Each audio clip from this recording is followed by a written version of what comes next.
What is up, everybody? This is Joe Broccoli from Real Situations Fishing.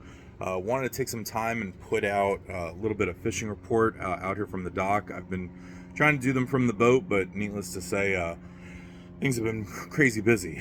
So instead, you get kind of the work outfit, hole in the shirt, out on the dock over here.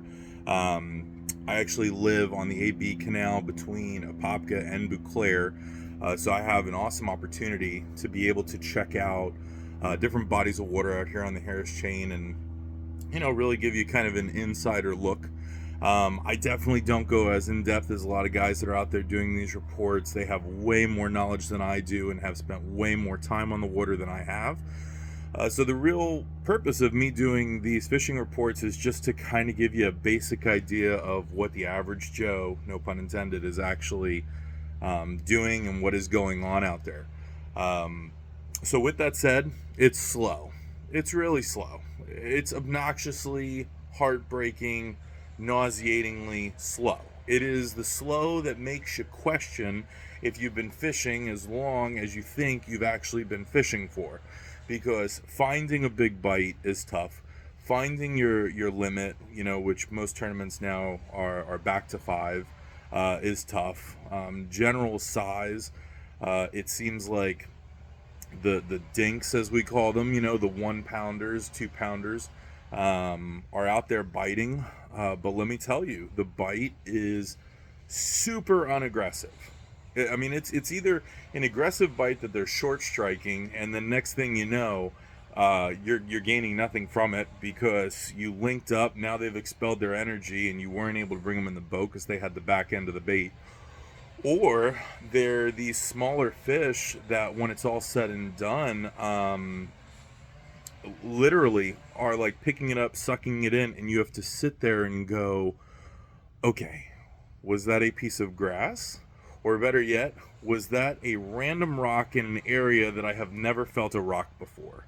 I went out this past week and caught a couple, but almost every single one of them was a gut hook situation, because it was just that subtle of a bite. The Open Series has come through, the Extreme Championship has come through. We're now having a lot of people getting ramped up for the ABA Series. And then, of course, you've got your holiday events that might be coming out. My understanding is the Friday Nighters, they have stopped. Sunday morning opens are still going on, as well as Little Brothers. So I haven't seen a whole lot yet poundage-wise on that, except for one of the last Sunday opens, which I think it was just over 14 pounds won it. Totally different than what we experienced just a few weeks ago, where you really did have to have close to 20, 21 pounds to win one of these opens. And I mean, even if you look at the weigh-ins when it came to the Bass Nation event, you had a lot of guys that weren't able to put 5 fish in the boat. So, as far as my report goes, based on the information I've gotten, it's super duper slow. You got to be patient. One of the things that I'm doing is I'm downgrading a lot of my tackle. I'm going to smaller worms. I'm moving from like a mega style worm to Senko size. Creature baits, same thing. Line, I'm actually messing around a little bit on one of my rigs, going from 17-pound fluoro, which I usually do, and moving that to more of a 10, 12 type routine. I understand people say they can't see it, but hey, you know what? If there's something in the water that's displacing water, whether it's a line or whether it's a bait or a weight or a hook, I would imagine that fish is going to sense it. And I could be wrong, but I would challenge people to go down in their line size, to go down in their hook size, to go down in their weight size. Show that slower, more finessed presentation, which is what I'll be doing this next week. So I'll definitely give you a heads up if my theory holds any water, no pun intended. Because they might go after a big worm, but you're hearing it more and more and more right now that people are not getting a big bite. They're having a difficult time finding that big bite. They're starting to beat up the banks in desperation to find it. whereas it seems like the spawn really hasn't happened. But at the same time, going to these secondaries, as I would call it, these staging positions, they're just not there. Or if they are there, they are not wanting to have anything that you're throwing at them. I went so far as to actually shut off my electronics.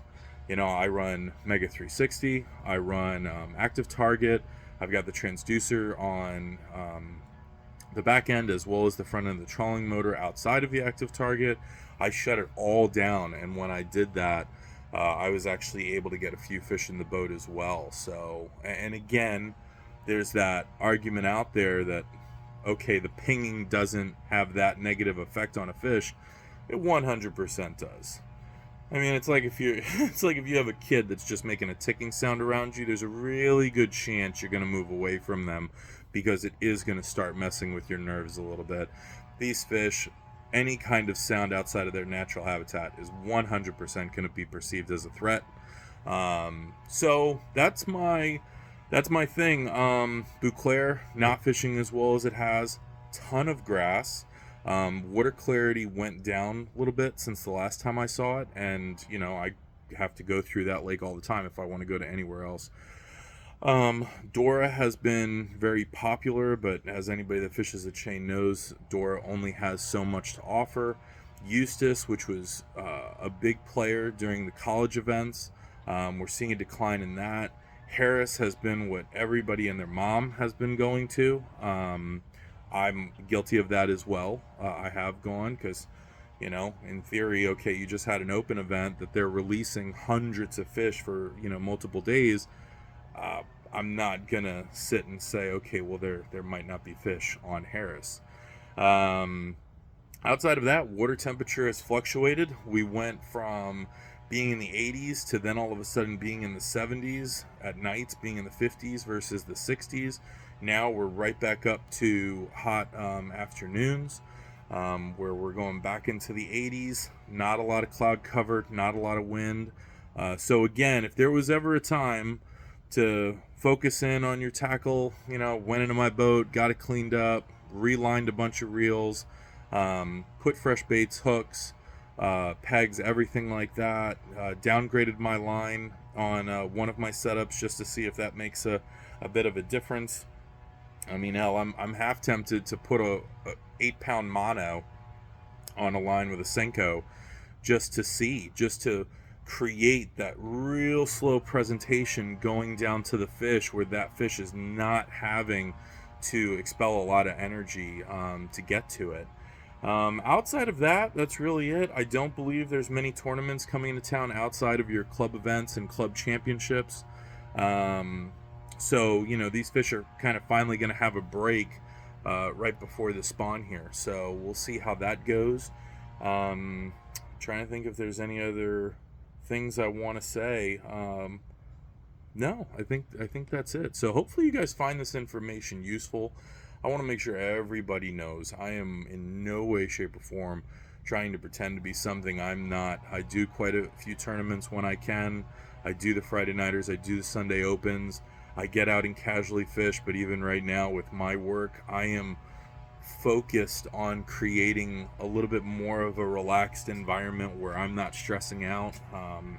So focusing on work, getting that done, and really just all the more appreciating the time out on the water, that if I don't get a bite, at the least I'm thankful that I got to spend time doing something that I enjoy. So you guys be safe out there. Have a wonderful day, wonderful week. Please leave comments if you're willing to share some information with the rest of the group, because at the end of the day, it doesn't really seem like having a specific spot is paying off for anybody. It doesn't seem like having it just doesn't seem like there's any secrets out there to winning a tournament right now with everything that's going on. So yeah, I hope you guys have a wonderful day, and we'll talk to you later. Thanks. Bye.